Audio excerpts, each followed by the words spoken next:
Joining me now, Santiago Mayer, Executive Director of Voters of Tomorrow. Jeff Nussbaum is former senior speechwriter for President Joe Biden and author of Undelivered, the never heard speeches that would have rewritten history. Sarah Matthews is back with us as well. So, Santiago, polls show that young Trump voters have become increasingly unhappy with the president over the Epstein files, the economy, health care. Does that match what you're hearing from young people? Set the stage for tonight. Yeah, Chris, first of all, thank you so much for having me. I think that what we're going to hear tonight is really a lie fest of unprecedented proportions. Because like you said, Donald Trump has simply not delivered for young Americans. He ran on bringing down the cost of living. He ran on bringing peace and calm throughout the world. He ran on making housing more affordable and accessible to our generation. And he has failed on all three. And if I'm being honest, I think saying he has failed is being a little charitable to him because he hasn't even tried. He used our generation to get elected, and he immediately abandoned all of our priorities once in office. That's why 67% of young Americans disapprove of him. That's why even 58% of young men now say that he has personally affected their finances. And I think that we're going to see the results of that in November. But tonight, there is very little that he can say that is going to make young people simply not feel the effects of his policies. So, Sarah, some of the most influential podcasters who have had the attention of young male voters have been souring on the president's policies. Take a listen. This was a breaking point for me. I didn't think what's happening right now with ICE could happen in America. I genuinely did not think that was possible. I thought our institution, I thought the Constitution would hold up. Are we really going to be the Gestapo? Where's your papers? Is that what we've come to? They made every mistake. Liberation Day, disaster. Doge, disaster. Big Beautiful Bill, disaster. Epstein files, disaster. Iran, disaster. All self-inflicted. Trump personnel, Trump policy, Trump strategy, Trump playbook. We tried it your way. It didn't work. F*** you. Now we don't vote. Is there anything he can say tonight to win them back?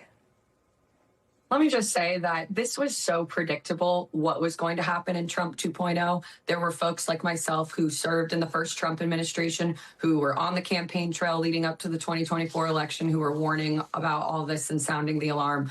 But these podcast pros decided that they wanted to support the president, and now they have buyer's remorse. So, you reap what you sow, and they are paying the consequences. But unfortunately, so many Americans are as well, those who fell for Trump's campaign promises, because as we've laid out, he has not followed through on any of them. He said that he would lower the cost of living, but then he comes out and says that the affordability crisis is a hoax. So it's going to be really interesting to see how he can square that circle in his speech tonight. And I don't think that there is a way to come back from this right now. I think that what we've seen in the recent polling showing that he's now more unpopular than Joe Biden says it all, that people are really unhappy with this presidency. This is not what they signed up for, whether it be the economy or whether it be the immigration enforcement and mass deportations that we've seen. We see in recent polling that people think ICE has gone too far. People wanted immigration enforcement, but they didn't want all the violence and chaos that we're seeing happen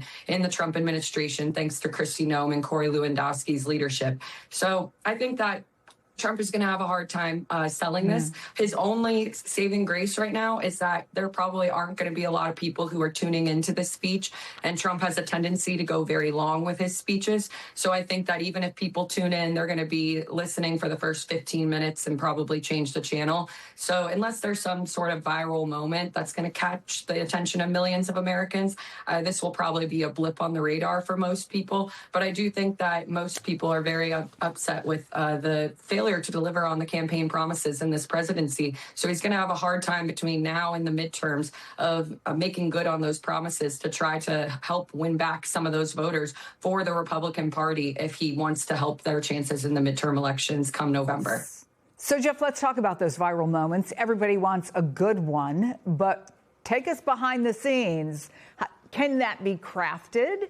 Are there discussions about it? Oh, that's going to hit. That's going to end up going viral. How does that work? Yeah. So, well, first of all, I heartily agree with what we've heard from the other panelists. But it's two things. The State of the Union provides one of the few opportunities to have an extended period of time to make an argument, to actually spell out your policies, explain why you've pursued them and what they're doing. Now, this is a president who more often would prefer to have an argument than make an argument.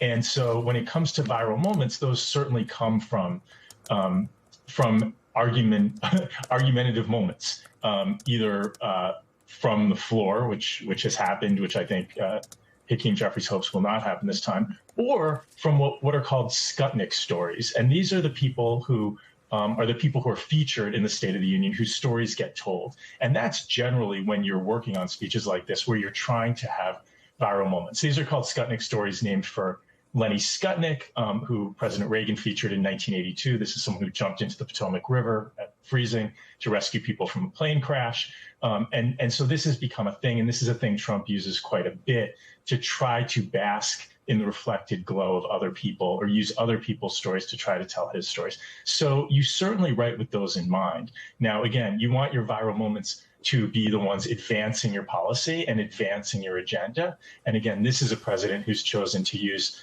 combat to create viral moments. But I think, as you've heard earlier in this conversation, when people are unhappy, when policies are unpopular, people will start to see those for what they are, which is distractions. And that's the risk that the president runs tonight. So I want to go back, Santiago, to something that we heard from Nick Fuentes when he said, forget it, in a more colorful way. He said, we don't vote. And I wonder, what is the reaction if young voters are really disaffected? Do they just say, obviously, there's nothing we can do about it, the system's broken, and they stay home? Or is there a real opening for Democrats here? Will they vote? Yeah, there is definitely an opening for Democrats, but this is something that I talk about a lot with Democratic strategists. Just because they are angry at Donald Trump and Republicans, it does not mean that they are coming home to Democrats. And I think it is incumbent upon Democratic leadership and on Governor Spanberger tonight, for example, to make a real argument as to how Democrats are going to improve the lives of young voters. We have seen for many years the argument essentially be, we are not the other guy. That needs to change. We need to be providing a bold, a big, forward, positive vision as to how we're going to not just increase participation, but how we're going to actually make life better. I think that's what we saw last November in New York and Virginia and New Jersey. All those candidates make incredibly poignant arguments about specifically what they were going to do to make young people's lives better. And unless Democrats are doing that, and unless they're doing it at scale, there's a very high chance that they simply stay home in November.